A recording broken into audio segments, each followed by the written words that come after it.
Ma'am मेरा 6 बार abortion हुआ है, अभी मैं एक बच्चे की माँ बन सकती हूँ या नहीं। भी माँ बाप बहुत अच्छे रहते लेकिन उनकी संतान उतनी अच्छी नहीं रहती है। क्यों?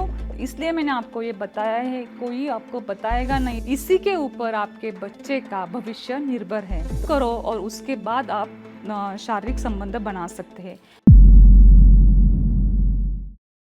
मेरे पास संगीता नाम की एक औरत आई थी, उसका 6 बार अबॉर्शन हुआ था और वो बहुत रोती थी, डिप्रेशन में थी। तो उसके घर वाले मेरे पास लेके आ गए और वो कुछ बात भी नहीं करती थी, बस रोना ही शुरू होता, मतलब रोती ही रहती थी। उसने उसकी कहानी शुरू कर दी कि मैम मेरा 6 बार अबॉर्शन हुआ है, अभी मैं एक बच्चे की माँ बन सकती हूँ या नहीं हो सकती।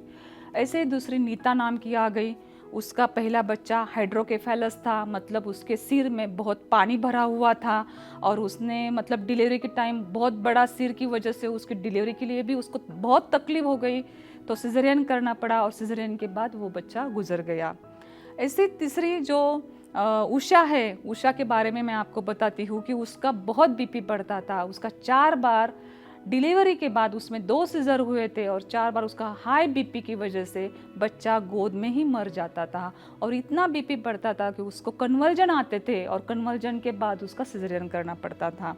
बच्चा कैसा भी होने दो, मतलब विकलांग हो, दिव्यांग हो, मंद बुद्धि हो, माँ बाप को वो बच्चे अच्छे ही लगते हैं, लेकिन उनको संभालने के लिए पूरी जिंदगी उनकी जाती है और हमेशा वो टेंशन में रहते। तो ऐसा आपके साथ न होने के लिए मैं आज यहाँ पे आई हूँ। हमारे भारत देश में लोग कब जाते हैं डॉक्टर के पास? प्रेगनेंसी रहने के बाद जाते हैं।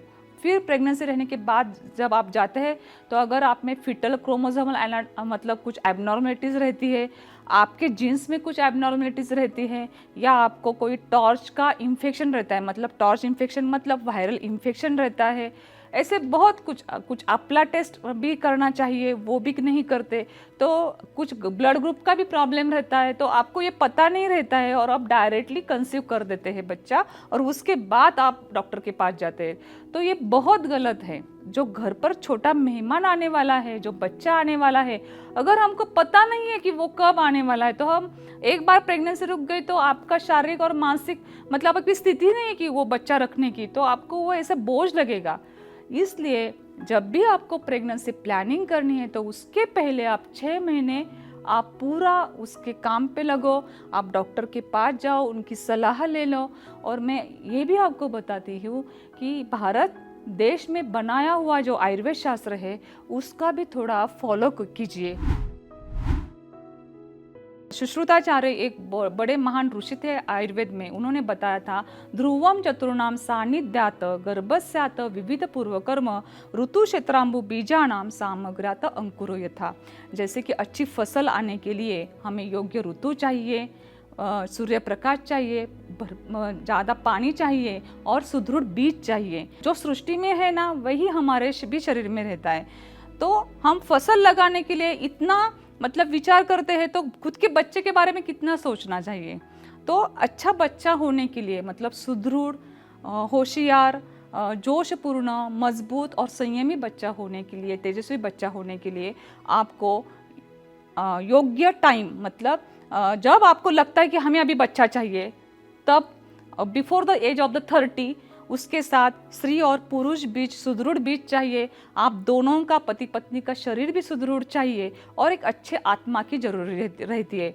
अभी हम तो पंचकर्म करके वगैरह बाकी तो सब कर सकते हैं, आत्मा कैसे अच्छा हम गर्भ में लाएंगे? तो उसके लिए ये गर्भाधान अनुष्ठान बताया है कि जो मासिक जो आपका चक्र रहता है उसके 10वें दिन से 20 दिन तक आपको जो शारीरिक संबंध बनाने हैं पति पत्नी में, उस टाइम आपका नेचर दोनों का कैसा चाहिए ये गर्भाधान अनुष्ठान में बताया हुआ है। कि आप देखते होंगे कि कभी कभी माँ बाप बहुत अच्छे रहते लेकिन उनकी संतान उतनी अच्छी नहीं रहती है। क्यों? कि जब वो गर्भाधान अनुष्ठान मतलब जो साथ में आते हैं, शारीरिक संबंध बनाते हैं, तब उसके मन में अगर काम, क्रोध, शोक या किसी के बारे में नेगेटिव थॉट्स रहेंगे और उसी हालत में अगर वो शारीरिक संबंध बनाएंगे तो होने वाली संतान वैसे विचारों की हो सकती है। इसलिए जो गर्भाधान अनुष्ठान बताया है उसमें आपका दोनों का, पति पत्नी का जो पॉजिटिव थॉट्स चाहिए, दोनों में प्रेम संबंध चाहिए, दोनों ने मतलब जो आपका शयन गृह है वहाँ पे आप अगरबत्ती लगाओ, धूप लगाओ, आप स्नान करो और उसके बाद आप शारीरिक संबंध बना सकते हैं। That sexual intercourse is not only mechanical work, you have to attach by emotionally also, so it is very important. इसलिए मैंने आपको ये बताया है, कोई आपको बताएगा नहीं, इसी के ऊपर आपके बच्चे का भविष्य निर्भर है। पंचकर्म से क्या होगा कि आपकी बॉडी डिटॉक्सिफिकेशन होगी। पंचकर्म से आपके जो हेरिडिटी मतलब जो बीमारियां रहती है, जैसे कि डायबिटीज़ है, हार्ट अटैक है, बीपी है, वो या कोई मानसिक भी सिजोफ्रेनिया रहता है, ये सब बच्चे में नहीं आती है। अगर आ भी गई तो वो उसका प्रमाण कम हो जाता है, क्योंकि उसमें डिटॉक्सिफिकेशन ऑफ योर बॉडी का सब जो टॉक्सिन्स रहता है वो निकल जाता है। फिर उससे शिरोधारा, नसें, इससे आपका मानसिक स्वास्थ्य भी बरकरार रहता है, तो आपके हार्मोन्स लेवल भी अच्छे रहते हैं। और फिर फॉलिकल मतलब कि स्त्री बीज और पुरुष बीज मतलब स्पर्म, ये बहुत क्लीन और हेल्दी हो जाते हैं।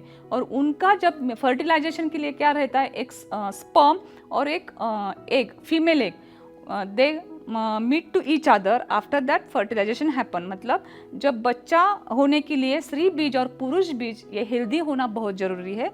तो ये सब पंचकर्म से हो सकता है। उसके साथ आपको आहार भी सात्विक लेना चाहिए। अगर आपको लग रहा है कि बच्चा सात्विक विचारों का होना चाहिए तो उसके लिए क्या चाहिए, पहले माँ बाप के विचार सात्विक चाहिए, इसलिए आपका डाइट भी सात्विक चाहिए। इसलिए आप घर का खाना खाओ, जंक फूड, फास्ट फूड, बाहर का खाना, अनहेल्दी खाना ये मत खाओ, बासी खाना भी नहीं खाना चाहिए।